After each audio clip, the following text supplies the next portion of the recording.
2004 December 25 நாள் Christmas பெருவிழா கொண்டாட்டங்களோடு மகிழ்ச்சியாய் இருந்த மக்களுக்கு தெரியாது, நாளை ஓர் பெருந்துயரம் நம்மை நோக்கி வந்து கொண்டிருக்கிறது என்பதும். கடலையும் கடல் அலையோடு இணைந்த காற்றையும் ரசித்து வாழ்ந்து கொண்டிருக்கும் மக்களுக்கு அந்த அலையே ஆழிப் பேரலையாக மாறி தங்களது வாழ்வாதாரத்தில் பெரும் மாற்றத்தை ஏற்படுத்தும் என்பதும் தெரியாது. டிசம்பர் 26 அன்று தெற்கு ஆசியாவில் ஏற்பட்ட ஆழிப் பேரலைகள், அதனால் ஏற்பட்ட இழப்புகள் ஏராளம். அன்று வரை சுனாமி என்ற வார்த்தையை அறியாமல் இருந்தவர்களுக்கு அப்பேரலைகள் விட்டுச் சென்ற தடங்களும் ஏராளம். இந்தியா உட்பட 14 நாடுகள் இந்த ஆழிப்பேரலையில் பாதிப்புக்குள்ளாயின.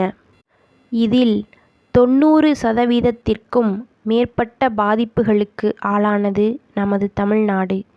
இன்று நம் தமிழ்நாட்டில் ஏதேனும் வெள்ளம் ஏற்பட்டால் கடைக்கோடியில் உள்ள தமிழர்களும் அச்சப்படுவதற்கும், இயற்கை சீற்றங்களை முன்கூட்டியே அறிவதற்கும் முன்னோடியாய் திகழ்வது இந்த பேரலை. சுனாமி உருவாவதற்கு முக்கிய காரணங்கள்: கடலில் ஒரு கணிசமான அளவு நீர் இடப்பெயர்ச்சி, நிலநடுக்கம், நிலச்சரிவு, எரிமலை வெடிப்புகள், பனிப்பாறைகள் உருகுதல், அரிதாக சில நேரங்களில் விண்கல் மற்றும் அணு சோதனைகள்.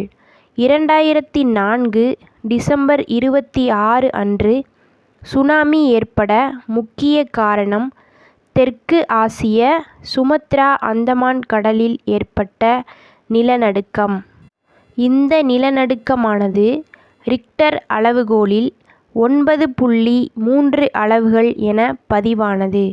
இன்று வரை இந்த அளவில் நிலநடுக்கம் பதிவானது கிடையாது.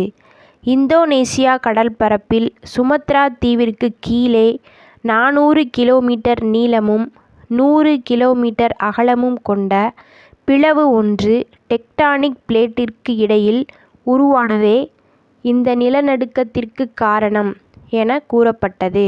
நீருக்கு அடியில் ஏற்பட்ட சிதைவினால் உண்டான நீர்மட்டத்தின் விளைவாக எப்போதும் இல்லாத அளவிற்கு அலைகள் 100 அடிக்கும் மேலாக எழும்பியது. சாதாரணமாக ஏற்படும் அலைகள் பன்மடங்கு உயர்ந்து நிலப்பரப்பை நோக்கி எழும்பியது. அந்த ராட்சத அலையில் சிக்கி மரணிப்போம் என்றும், தமது உடைமைகளையும் உற்றார் உறவினர்களை இழந்து வாடுவோம் என்று தெரியாமல் மக்கள் அங்கும் இங்குமாய் ஓடினர். நிலப்பரப்பில் பாய்ந்த பல அலைகள் மனித உயிர்களை கடலுக்குள் இழுத்துச் சென்றது. அலைகளாலும் இடுபாடுகளில் சிக்கியும் பலர் உயிர் நீத்தனர். கடலுக்குச் சென்ற மீனவர்களின் நிலை என்னவென்றே தெரியவில்லை. எண்ணற்ற கார்கள், பைக்குகள் மற்றும் கப்பல்கள் சேதமடைந்தன. சில நிமிடங்களில் மக்கள் வாழ்க்கையை சீரழித்தது இந்த பேரலை. தலைநகர் சென்னையில் கடல் நகரங்களான பட்டினப்பாக்கம், சேப்பாக்கம், எண்ணூர், திருவெற்றியூர் என கடலை ஒட்டிய பகுதிகளில் எங்கும் தமது உடைமைகளை இழந்து மக்கள் துன்பத்தில் வாடினர். மீனவர்கள் வாழ்வாதாரத்தை இழந்து தவித்தனர். சென்னையைப் போலவே புதுச்சேரி, கேரளாவையும் புரட்டிப் போட்டது இந்த பேரலை. குறிப்பாக புதுச்சேரி, காரைக்காலில் பாதிப்புகள் மிக அதிகம். தமிழ்நாட்டில் சென்னை தவிர்த்து கடலோர மாவட்டங்களான கடலூர், நாகப்பட்டினம், தூத்துக்குடி, ராமநாதபுரம், கன்னியாகுமரி ஆகியவையும் அதிகமான பாதிப்புகளுக்கு உள்ளாகின. குறிப்பாக நாகப்பட்டினம் மாவட்டத்தில் உயிர்ச் சேதங்கள் ஏற்பட்டன. இந்த இயற்கை சீற்றத்திற்கு முந்தைய நாள் கிறிஸ்துமஸ் என்பதால் வேளாங்கண்ணி ஆலயத்திற்கு வருகை புரிந்த வெளியூர் மற்றும் வெளிநாட்டு மக்களும் பரிதாபமாக உயிரிழந்தனர். கன்னியாகுமரியில் ஏற்பட்ட பாதிப்பும் குறைவல்ல. திருவள்ளுவரின் 133 அடி சிலை வரை அலைகள் மேலோங்கி சுற்றுலா பயணிகளை பதற வைத்தது. தமிழகத்தில் மட்டும் 10,000த்திற்கும் அதிகமானோர் உயிரிழந்தனர். நாகப்பட்டினத்தில் மட்டும் 6,000த்திற்கும் அதிகமானோர் உயிரிழந்தனர். சென்னையில் 206 பேரும், கடலூரில் 610 பேரும் உயிரிழந்தனர். மேலும் கோடிக்கணக்கான பொருட்கள், இயற்கை வளங்கள், மரங்கள், கால்நடைகள் என பெரும் இழப்பை கண்டது தமிழகம். பலர் வீடுகளையும், உறவினர்களையும், வளர்ப்பு பிராணிகளையும் இழந்து தவித்தனர். பாதிப்பின் தாக்கத்திலிருந்து மீண்டு வரவே பல மாதங்கள் ஆகின. இந்த சுனாமியில் பாதிக்கப்பட்ட கிட்டத்தட்ட 14 நாடுகளில் ஒட்டுமொத்தமாக சுமார் 2,29,866 பேர் உயிரிழந்தனர். மேலும் 1,25,000 பேருக்கு மேல் காயமடைந்தனர். 43,786 பேர் காணாமல் போயினர்.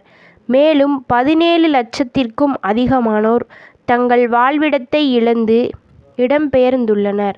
அதிகம் பாதிக்கப்பட்ட நாடான இந்தோனேசியாவில் மட்டும் 1,67,730 பேர் உயிரிழந்துள்ளனர். 37,063 பேர் காணாமல் போயினர். மேலும் இலங்கை, தாய்லாந்து, சோமாலியா, மியான்மர் போன்ற நாடுகளில் 1,000த்திற்கும் அதிகமானோர் உயிரிழந்துள்ளனர். இலங்கையில் 35,322 பேர் இறந்துள்ளனர். நேரடியாக பாதிக்கப்பட்ட நாடுகளில் இருந்த பிற நாட்டு குடிமகன்களில் ஸ்வீடன் நாட்டு மக்கள் 554 பேரும், ஜெர்மனி நாட்டு மக்கள் 539 பேரும் இறந்தனர். அதேபோல் Finland, England, Switzerland, France, Austria, Norway, Denmark, Italy என பல நாட்டு மக்களும் இந்த பாதிப்பில் சிக்கி இறந்தது மிகவும் சோகமான விஷயம். பல்வேறு மீனவர்கள் சுனாமியில் சிக்கி உயிரிழந்ததால் அவர்களையே நம்பியிருந்த ஆயிரக்கணக்கான குடும்பங்கள் இன்று வரை அந்த துயரத்திலிருந்து மீண்டு வர முடியாமல் தவித்து வருகின்றனர். கன்னியாகுமரியில் உள்ள விவேகானந்தர் பாறையில் சிக்கிக்கொண்ட ஆயிரக்கணக்கான மக்கள் ஹெலிகாப்டர் உதவியுடன் தரைப்பகுதிக்கு அழைத்து வரப்பட்டனர். மக்கள் பல நிவாரண முகாம்களில் அடைத்து வைக்கப்பட்டனர்.